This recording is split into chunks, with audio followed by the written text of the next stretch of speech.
It's crazy how the most toxic moments of your life always seem to happen in the prettiest settings. For me, it was this trendy, exposed, brick spot in Capitol Hill, Seattle, raindrops streaking down the massive windows like silent tears. I wasn't ready to cry. It was my 32nd birthday dinner, and the air was so thick with unspoken resentment you could cut it with the dull butter knife I was holding. Another glass of Pennant, Mom? I asked Eleanor Sterling, who sat across the small, custom-made table. She's in her 60s, retired now from her career as a corporate law partner, but she still carries herself with the unforgiving posture of someone about to examine you. Just a splash. Avery. I'm driving. Her smile was a practiced curve of her lips that didn't involve her eyes at all. Those eyes were busy running a silent audit on me, her senior UX designer daughter who, clearly, had peaked too early in life. My father, Arthur Sterling, a longtime financial consultant, sat next to her. A ghost at his own table. He was absorbed in his phone, probably checking the closing bell numbers, or whatever other financial pornography kept him numb. He'd only surfaced from his screen once, to give a vague nod when the waiter placed his wagyu in front of him, then sank back into the silence he'd perfected over 40 years of marriage to Eleanor. My brother, Garrett Vance, a high school history teacher, raised his glass, offering a toast that felt as thin and brittle as old glass. Happy birthday, sis! 32, the new 30? His wife, Chloe, squeezed his arm, her nervous energy acting like a vacuum, trying to suck up the negative space between us with frantic, meaningless chatter about my son Leo's kindergarten application and the perpetual Seattle rain. I smiled. God, that smile. It's my masterpiece. It's the user interface I built over 32 years of this family. See? Everything is fine. We're a healthy, functional unit. Inside, my stomach was a fist. Tonight was supposed to be a small act of freedom. Leo was safe and happy at Morgan's place, my best friend. Meaning I didn't have to rush home for the bedtime routine. I should have felt light, but I felt like I was sitting naked under a spotlight. The halibut looks amazing, Avery. Chloe offered, trying again, gesturing toward my plate. I took a mechanical bite of the perfectly cooked fish. It tasted like styrofoam and lies. It's perfect. I lied. My focus was on my mother. She kept glancing at her vintage Rolex, then at Garrett. A silent signal passing between them that felt colder than the winter outside. The waiter arrived with the dessert. A towering slice of dark chocolate cake with a single, lonely candle flickering against the elegant darkness of the cafe. Make a wish, Chloe chirped, but I didn't. I just closed my eyes for a silent, desperate prayer for strength. When I opened them, my mother was leaning in close to Garrett, her voice a low, vicious murmur. The kind of professional whisper you use when discussing confidential corporate mergers. While everyone's here, get over to her apartment and change the cylinder. Change the cylinder. The words didn't compute, they just hung there in the warm air, suspended with the candle smoke. Change my lock cylinder. Garrett flinched, his eyes flicking to me before settling on the white tablecloth, his jaw tight.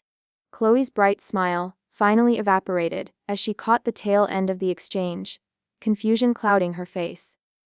Eleanor's gaze didn't waver from Garrett's face, it just hardened, the steel I knew from her law partner days. Now, Garrett. He gave a curt, almost imperceptible nod. A defeated, sickening agreement. The dessert fork in my hand suddenly weighed 1,000 pounds. As I began to section the cake, my mind a runaway train. My apartment. My Capitol Hill space. The place I scrimped and saved for. The walls covered in Leo's colorful, wobbly drawings. The fridge plastered with his Student of the Week certificates, held up by the chipped T-Rex magnet he loves. Our sanctuary. I forced the UX smile back onto my face. Passing plates around the table, as if my mother hadn't just ordered my brother to commit breaking and entering against me, while I sat here, playing the dutiful daughter. In a minute, Garrett muttered, standing up abruptly and mumbling something about a necessary phone call, before vanishing out the door into the misty Seattle night. The next hour was a masterclass in emotional endurance. I laughed at one of Arthur's rare jokes about his golf handicap. I gave detailed Professional answers to Eleanor's pointed questions about my career trajectory at the tech firm. I even showed Chloe a video of Leo trying to dress the dog in a superhero cape, all while running a silent, agonizing clock in my head, imagining Garrett in my small foyer, prying at the door frame, using a crowbar on the home I had worked so hard to protect. Every sip of wine was a throat-burning refusal to break. Every forced laugh felt like a muscle tearing. I checked my watch, then the door, then my phone, a desperate loop of anxiety that, somehow, everyone at the table, steeped in their own denial, seemed to miss. Finally, the door opened, letting in a gust of cold air and rain. Garrett stumbled back inside, his jacket damp, his face pale and drawn. He didn't meet my eyes as he slid back into his seat. "Everything all right?" Chloe whispered, her hand immediately going to his arm. He didn't answer her. His hands were visibly shaking as he reached for the water glass. A heavy, palpable silence descended on the cafe. The atmosphere, which had been falsely warm, now felt suffocating. Eleanor's thin eyebrows knitted together as she scrutinized Garrett's face. His silence spoke volumes. The mission failed. Something went terribly, irrevocably wrong. I had years of practice pretending everything was fine, just to get through a family obligation. But that night, as the cold reality of their betrayal finally sank in, I realized the danger wasn't some external boogeyman. It was sitting right there, sharing my birthday cake. Half an hour later, the whole rotten affair was over. Arthur mumbled an exit line about an early market opening. Eleanor pressed a cold, perfumed kiss onto my cheek, her eyes promising a reckoning. Garrett wouldn't look up as Chloe gently guided him out the door. I sat alone in my compact Honda Civic in the empty parking garage, the rain drumming a frantic beat on the roof. My knuckles were white on the steering wheel. My phone buzzed on the passenger seat. Loud, insistent, and terrifying. Unknown caller. I ignored the first 2 calls, but the third one hit 5 minutes later. I answered it on a ragged breath. Ms. Vance. The voice was male, formal, and utterly detached. "This is Detective Ben Sharp, Seattle PD. We need you to contact us immediately regarding your residence. There's been an incident." The words were a physical blow. What happened? My voice was thin, reedy, barely my own. "There's been a reported break-in. Are you able to return to your apartment in Capitol Hill?" "I'm on my way." I drove too fast through the slick, dark streets, the wipers a futile blur against the downpour. Leo's dinosaur collection. His favorite worn-out blanket. The photo gallery wall. My focus became a tunnel of fear. 2 blocks from my building, I saw the flashing lights. Blue and red washing over the gray brick of my apartment building. I parked and ran out of the car, leaving the keys dangling, running toward the yellow tape that sliced across the entrance to my home. A uniformed officer stopped me cold. "Mom, you can't cross this line. I live here. Apartment 4A, Avery Vance." Detective Sharp called me. He looked at my face. My rain-soaked terror must have been enough, and lifted the tape. "This way." Detective Sharp was waiting in the lobby, mid-30s, with the tired eyes of a man who'd seen too much Seattle rain, and too many bad people. "Miss Vance." I nodded, trying to force air back into my lungs. "We responded to a 911 call about a possible break-in. Your door 4A shows signs of forced entry. Crowbar marks around the lock." He flipped a page in his notebook. "The strange thing is, nothing appears to be missing. No obvious theft of electronics, jewelry, or cash." Movement behind him caught my eye. Garrett. He was leaning against the wall, talking quietly to another officer. When he saw me, his face crumpled into genuine grief. He shoved past the detective and gripped my arms. "Avery, I am so sorry. Mom sent me, but when I got here, the door was already damaged. The cylinder was messed up." I freaked out and called 911. His confession hung in the air, a final, awful verification of the whispered instruction at dinner. My mother. My brother. The ambush. Detective Sharp watched our exchange with a narrowed, assessing gaze. "Your brother arrived here about 40 minutes ago. Said he was checking on your place and found the door like this." "Yes." I managed, pulling my arms free of Garrett's desperate grip. "There's one other thing," Sharp added, his voice dropping to a low rumble. "The perpetrator tried a key first. It didn't work. Then they used the crowbar. We found small metal filings from the lock cylinder. My blood ran cold, solidifying in my veins. The sinking feeling from last week. The maintenance worker, a guy named Milo Jenkins, who had lingered too long when checking the smoke detector, his eyes sweeping across the small collection of expensive vintage tech I kept on a shelf.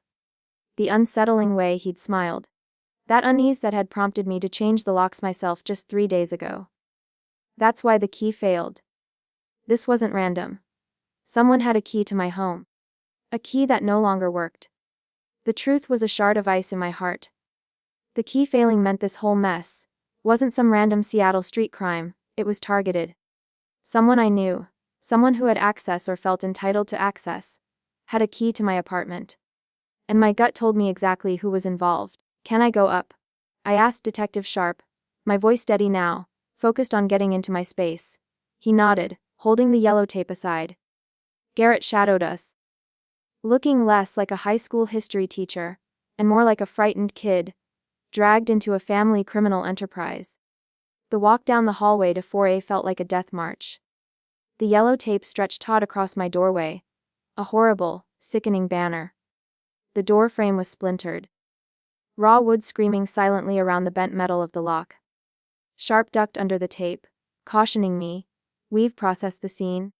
Try not to touch anything unnecessary." Stepping into my apartment, the air itself felt heavy with violation. Everything looked untouched. The mid-century modern furniture in the living room was precisely where I left it. The kitchen counter gleamed under the overhead light. My work laptop sat innocently on the coffee table. But when I turned toward the small shelf where I kept family photos, I stopped breathing. 6 framed pictures, all of them of Leo and me, were lying face down. They hadn't been knocked over.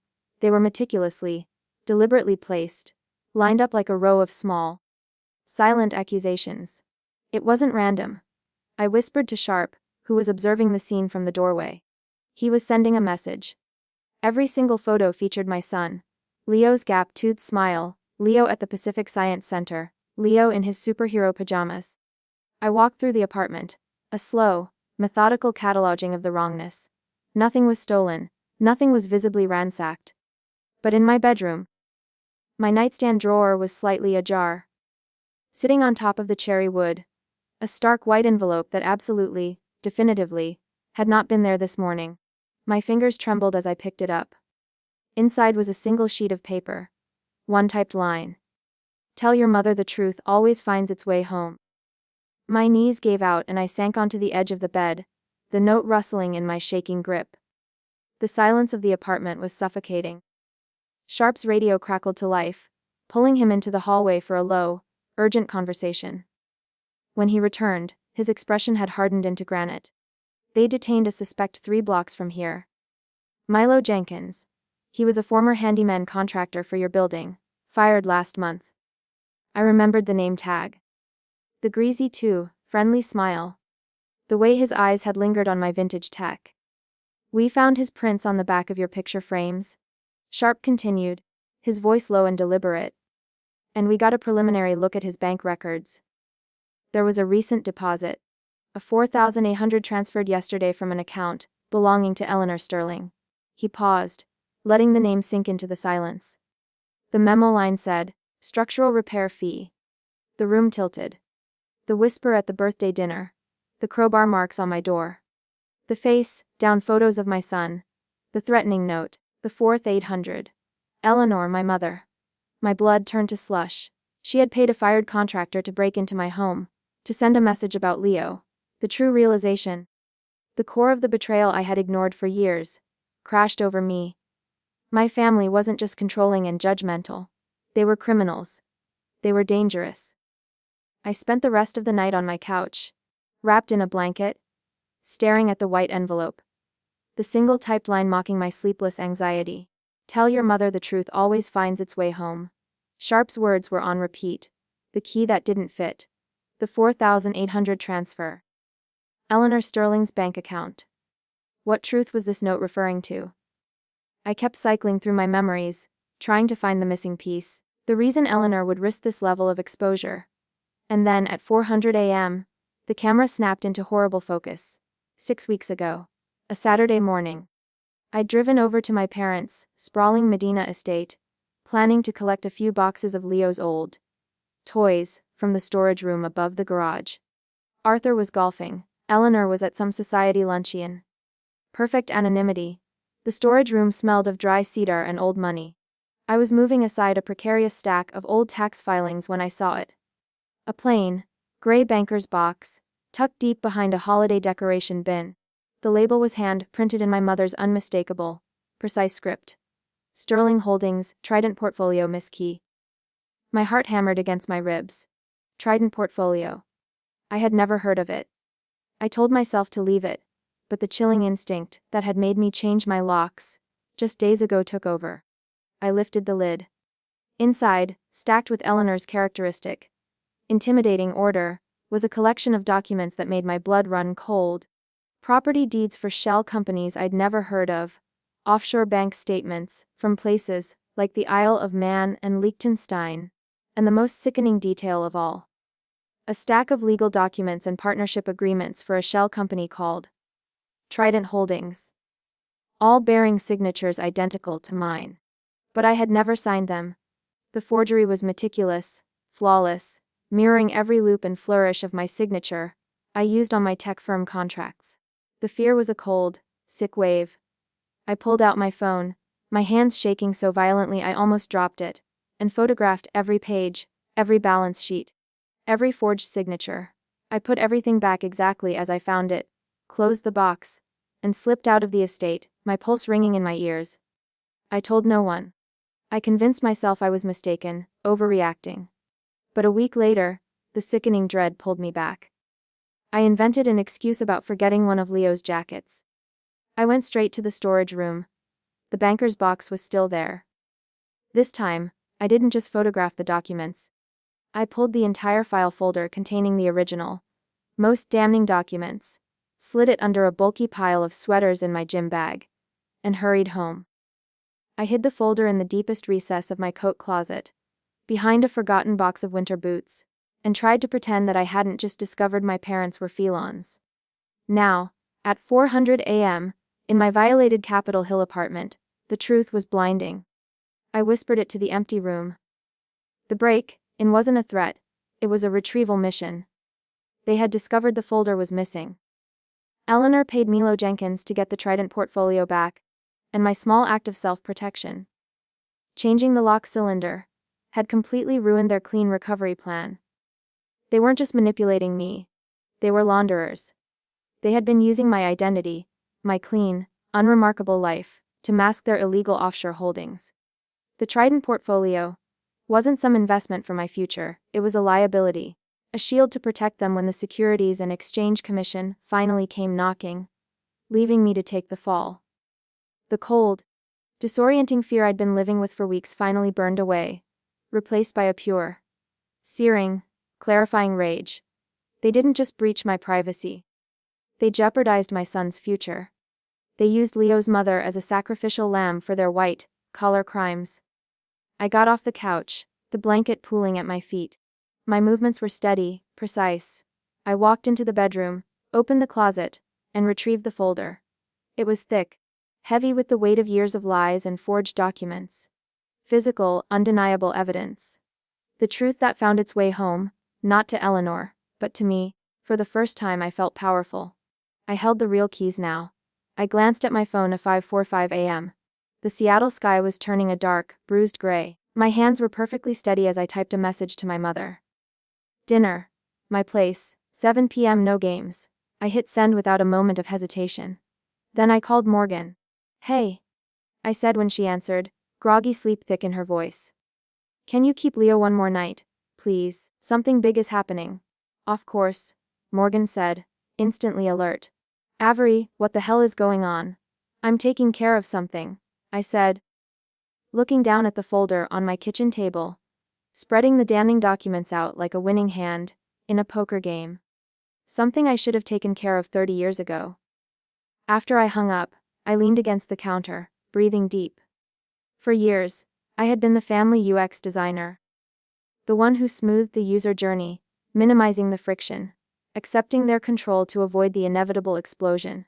But peace built on a foundation of identity theft and child endangerment threats wasn't peace. It was just delayed justice.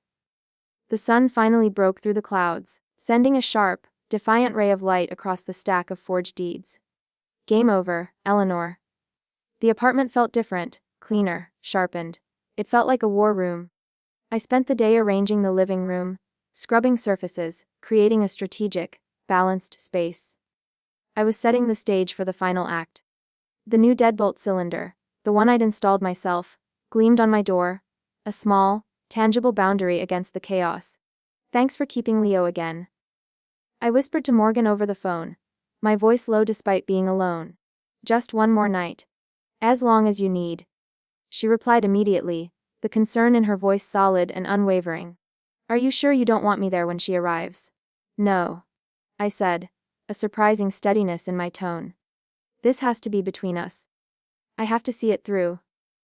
After hanging up, I took a deep breath. I walked to the kitchen counter and carefully positioned my smartphone, angling it toward the living room. One tap, and the audio memo application began recording. The tiny red light blinked once, then settled into a constant, reassuring glow. I had verified the Washington state law. Washington is a two-party consent state, but there are key exceptions for recording threats of extortion, blackmail, or other unlawful demands. I was betting everything on her making a threat against my son. At precisely 7:00 p.m., the knock came. 3 sharp, authoritative raps that announced the arrival of Eleanor Sterling. I checked the peephole. She was immaculate, her expensive wool coat, silk scarf, and delicate gold jewelry, forming an armor designed to intimidate. She brought with her the heavy, familiar scent of Chanel. Eleanor entered my modest Capitol Hill apartment, like she was inspecting a potentially problematic asset. She didn't remove her coat. You shouldn't have involved the police, Avery. She began, her voice the smooth, unctuous sound of a high-powered defense attorney. It creates unnecessary paperwork. I leaned against my kitchen counter, arms crossed, the red light a tiny heartbeat behind me. And you shouldn't have paid Milo Jenkins to break into my apartment. Her face didn't change, but a muscle twitched near her jaw. She set her leather purse on the coffee table with a deliberate thump. That's not what happened. I paid Milo for a structural inspection you'd been neglecting. The police clearly misunderstood. It was a simple miscommunication. The lie was delivered with such flawless conviction. I almost felt a flicker of the old doubt. Was the $4,800 for a structural repair? I countered, my voice cold and flat. Or was it the retrieval fee for the documents in the Trident portfolio? The effect was instantaneous and stunning. Her composure shattered. Her mouth opened, then snapped shut. Her manicured fingers dug into the strap of her purse. What did you say? Her voice dropped to a dangerous octave. The Trident portfolio, I repeated, watching her panic. The Shell Corporation. The offshore accounts. The forged property deeds with my signature. The file folder you sent Milo to retrieve. Her eyes darted around the apartment, frantic and calculating. The mask of the polished corporate partner fell away, revealing something wild and desperate. I was trying to fix the mess your father created before it destroyed us. She hissed, pacing 3 agitated steps before turning back. You have no idea what is at stake. You never have. Then explain it to me. I commanded quietly. Explain why you used my identity. Explain why you forged my signature for a decade. Explain why you're laundering money through your only daughter. Her pacing stopped abruptly. Her eyes narrowed into slits. Your father's investments, Avery. They went sideways years ago. We had to protect the assets. The Trident portfolio was temporary, a way to move capital while things settled. It was for the family. It was fraud. It was identity theft. I corrected her, fighting the urge to flinch away from her rising venom. It was survival, she spat. Her voice regained a dangerous control, the familiar steel of her legal background resurfacing. Now, listen carefully. You will give me that folder. Now. If you don't, I will call Child Protective Services. I will tell them this apartment is unstable and unsafe. I will tell them you are emotionally compromised. I will ruin your life and take Leo away from you.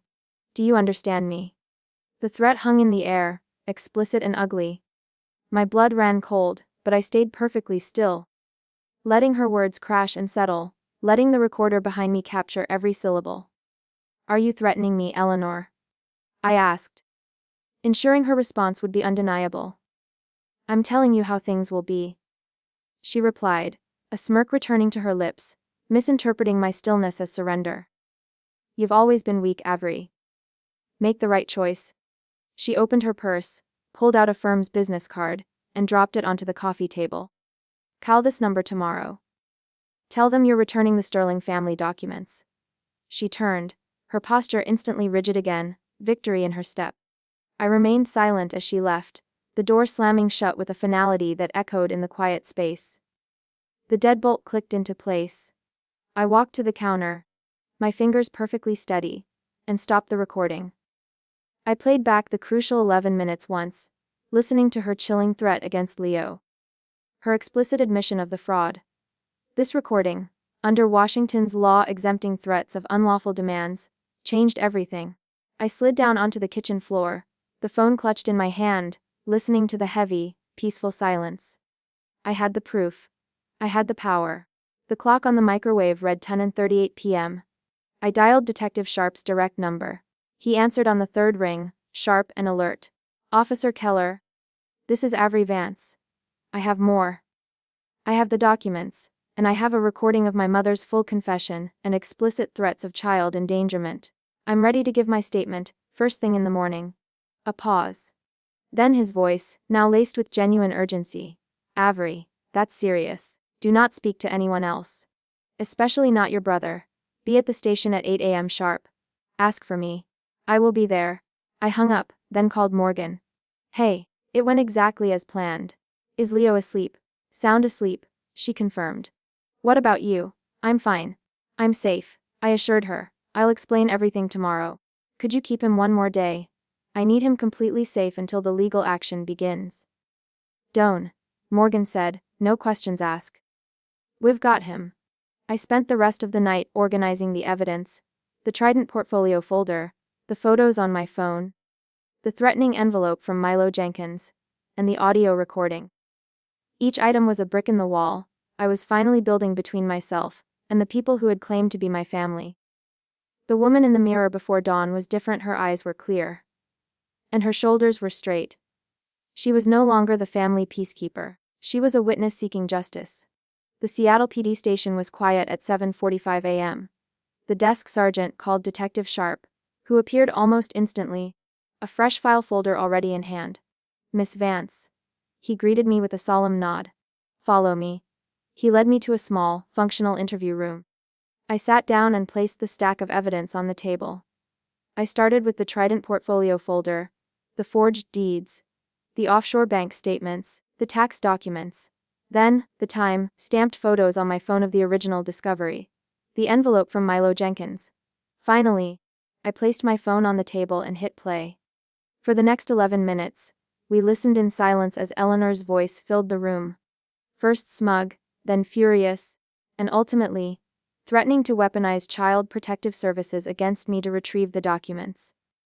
When the recording ended, Detective Sharp met my eyes, a flicker of professional respect in his tired gaze. "This is airtight," he stated, reaching for the official interview recorder. "Identity theft, tax evasion, conspiracy, intimidation, child endangerment threats. It's all here. Let's get your formal statement." The next hour was a measured, focused recitation of 2 decades of emotional and financial control culminating in a a threat against my son. My voice remained steady. "You did the right thing," Sharp said when we were done. "Not many people have the clarity to stand against family like this." "It doesn't feel like courage," I replied honestly. "It feels like survival." Within weeks, the charges were filed. The arrests were quiet and procedural. No drama. Just officers arriving at the Medina estate early one morning. But the fallout was seismic. The Sterling Trident scandal hit the local Seattle business papers, sending tremors through their elite social and professional circles. The woman who had once been an imposing corporate law partner was now a defendant, small and diminished, sitting beside a pricey lawyer in preliminary hearings. I attended every one, not for revenge, but to witness the truth finally becoming real. The trial focused relentlessly on the evidence: the flawless forgery, the offshore maneuvers, the $4,800 payment to the contractor, and my unwavering testimony, backed by the recording. The facts were unshakable. As I left the courthouse after my final day on the stand, a reporter yelled out, "How does it feel to put your own mother behind bars?" I paused, speaking slowly and deliberately into the camera lens. "This isn't about family betrayal. This is about justice," I said, surprised by the firmness of my own voice. "It's about the truth. Sometimes those things cost more than we expect to pay, but they are always worth the price." 3 months later, the legal process reached its conclusion. Justice arrived quietly on a Tuesday afternoon, via a phone call from Detective Sharp. "It's done," he confirmed. "Arthur took a plea deal. 2 years in federal prison for the fraud and tax evasion. He'll start serving his sentence in 60 days. And Eleanor. 1 year suspended sentence, 5 years probation, and a no-contact order. Avery, she can't come near you or Leo. Period." The words settled deep into my bones. Not a victory, not a celebration, but a profound, irreversible reality. A week later, an email arrived from Garrett. The subject line was simply, "I'm sorry. I'm so sorry, Avery. I didn't see it until it was too late. I was blind because I needed to be. If you ever find room to forgive me, I'll be waiting. If not, I understand." I didn't reply. Some bridges don't need to be burned. They simply need time to see if they're worth rebuilding. The strangest part of freedom is how ordinary it feels. The apartment, once a site of violation, now simply felt like home. I repainted the living room a soft, sunny yellow. The photos are back on the wall, joined by new ones: Leo losing his first tooth, me accepting a promotion to lead UX strategist, the two of us hiking at Discovery Park. What I hadn't planned on was the need to help others. The Lock and Key Fund started as a scribbled idea on a napkin. Now, it's a registered non-profit with a small grant, helping people trapped by family financial abuse and identity theft. "You're like a superhero, Mom," Leo told me last week. "You help people escape the bad guys." I ruffled his hair. "I just help people use the keys they already have, buddy." Today Leo, nearly 7, bursts through the door after school, backpack bouncing, his face glowing with pride. "Look what I got." He thrusts a paper toward me. A wobbly drawing about a brave boy who rescues his dog from a big wave, a gold star shining in the corner. "It's wonderful, honey." He grabs his Chip T-Rex magnet, positioning the drawing proudly on the refrigerator. "Mom," he asks suddenly, his voice small but clear, "are we free now?"